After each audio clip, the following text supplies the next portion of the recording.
We're going to start a new journey for the next 4 weeks. I'm in the process of reading an extremely fascinating book titled The Future is Faster Than You Think. It's all about technological advancements, which will be the way for humans within the next 10 years. I'm going to be honest, though I don't know how I feel about these life changing ideas. I do know that they are here and will be a part of our lives very quickly. From the beginning years of our existence, humans have had a hunger and need to excel their lives.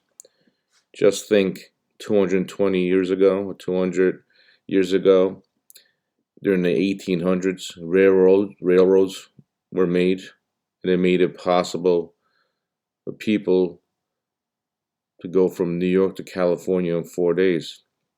Then came the advancement of cars, early 1900s. Within 4 years, people gave up their horse and buggies to the automobile. The advancement of the automobile changed everything for us.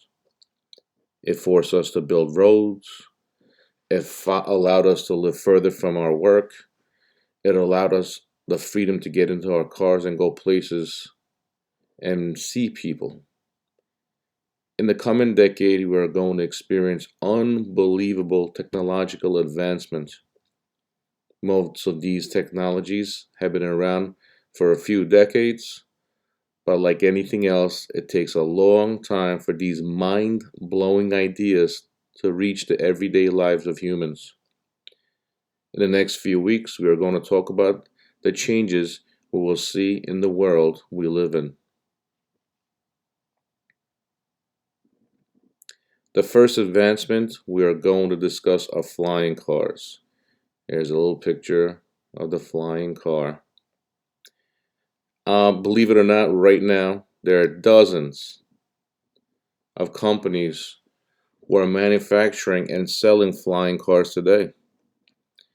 However, because there are many laws for flying, it will take some time to get it to our everyday lives.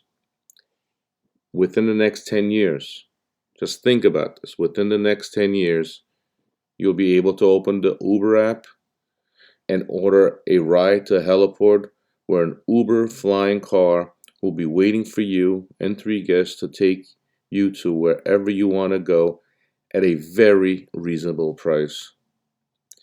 Think about how this will change our lives.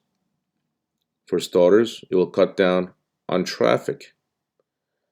It will clean the air quality, the environment, because the flying cars will be using electric instead of gas. You'll be able to get from point A to point B very quickly without being stuck in traffic. Soon, people will not need to buy their own cars. The wave of the future is a shared ride, something Uber has been doing for many years. Let's view the video titled Uber Air, Our Vision, Uber Elevate, and let's discuss.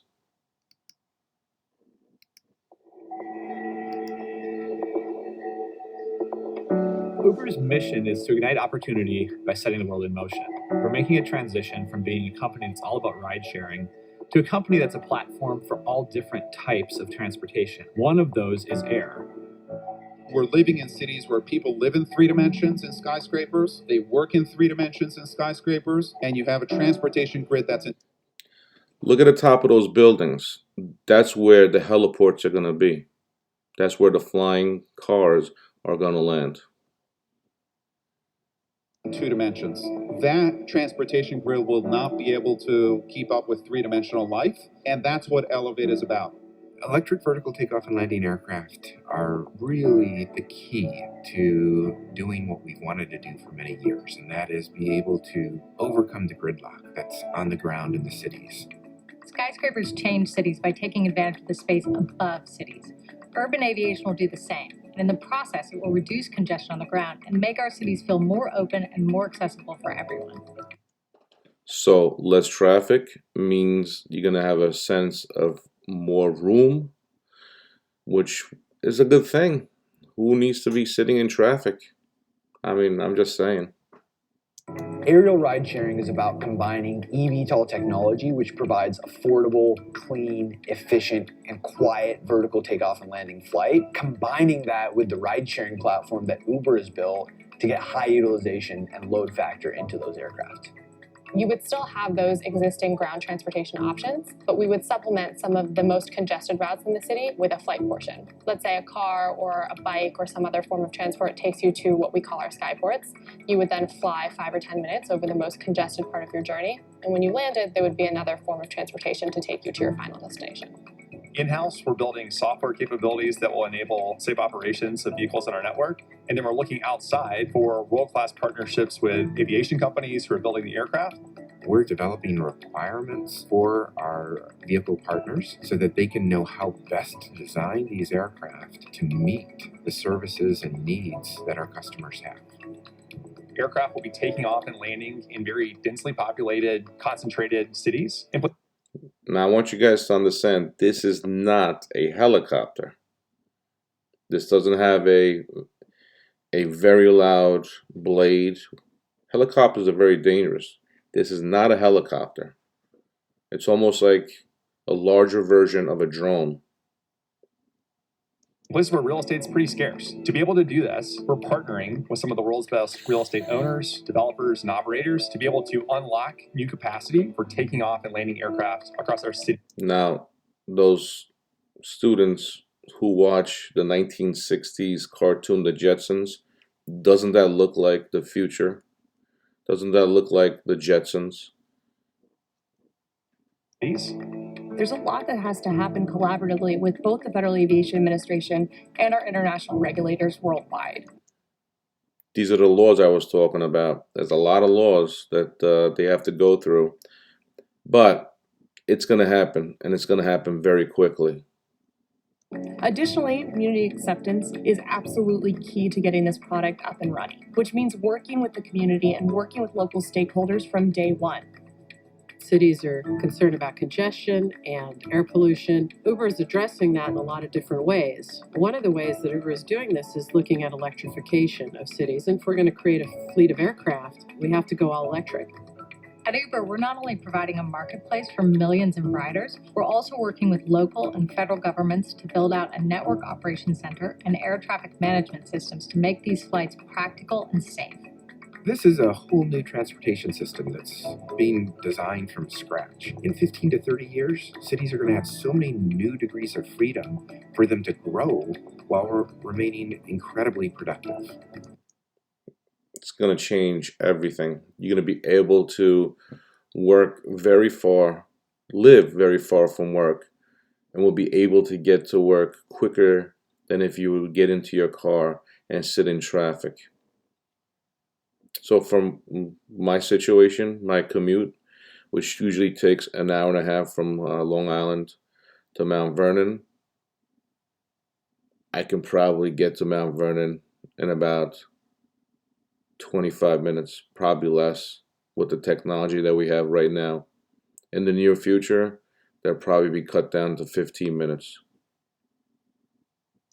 Ultimately, transportation has to be shared, it has to be electric, and it has to be in 3 dimensions. And I think we can play a part in that.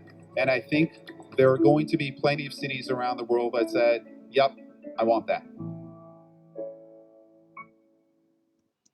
Yeah, that's some interesting stuff, boys and girls. So, what we're going to do is we're going to go over your assignment for today. So your assignment for today is to think critically about the video, and you're going to write a 100-word reaction. Now, what's a reaction? It's basically what you took from the video. What are your thoughts about it? So basically, if you answer these questions, you'll automatically have your reaction written in paragraph form. So what do you think about flying cars? Why? How will this change society? How will this change your life? Do you think this is a bad idea? Why? What are the negatives? It's almost the same question. What are the positives?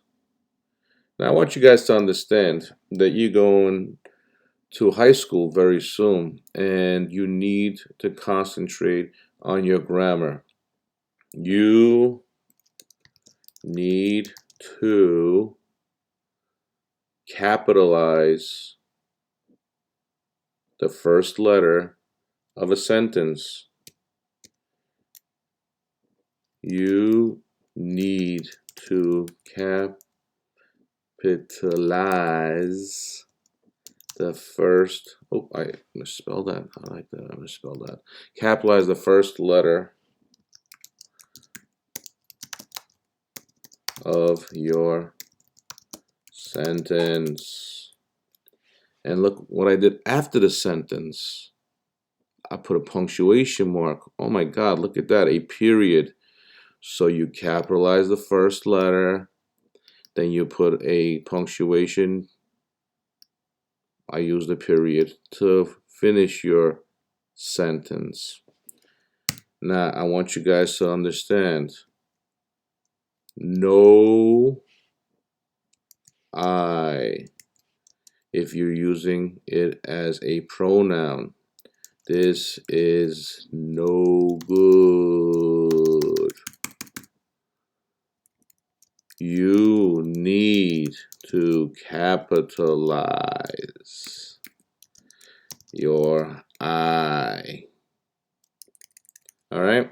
So have fun. Think about what the video means to you. Think about how it's going to change society, your life, what you think about it. And I'm looking forward to reading your responses. Remember, you can write more than 100 words. I don't want you to send me a, I don't know, 2-sentence reflection. You're just not going to get a good grade. I want you guys to be thoughtful. And we're going to continue these technological improvements in our lives for the next month. And tell me what you think.